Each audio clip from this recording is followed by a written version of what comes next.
সবাই রেডি তো? হ্যাঁ মা, আমিও রেডি। মানে মানে ওমা, যাচ্ছি আপনাদের সাথে বিয়ের বাড়িতে। তুমি ভাবলে কি করে যে তোমার মতো একটা গেও মেয়েকে ক্লাসি বিয়ে বাড়িতে নিয়ে যাবে?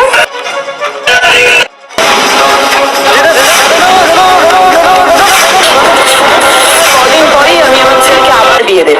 রজতের মেয়ে মোনার সঙ্গে শ্বশুর মশাই আবার বিয়ে দেব। এই নাও ধরো, তোমার 6 মাসের কন্ট্রাক্ট শেষ, এটাতে সাইন করে বাড়ি থেকে বেরিয়ে যাও। সহজে আপনারা বলে ফেললেন কন্ট্রাক্টে সাইন করে বাড়ি থেকে বেরিয়ে যেতে। একবারে ভাবলেন না যে 6 মাসে আমি আপনাদের জন্য কি কি করেছি?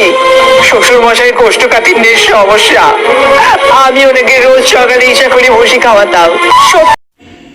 সত্যি তো, এত কিছু দেখেও আমি দেখতে পেলাম না আমি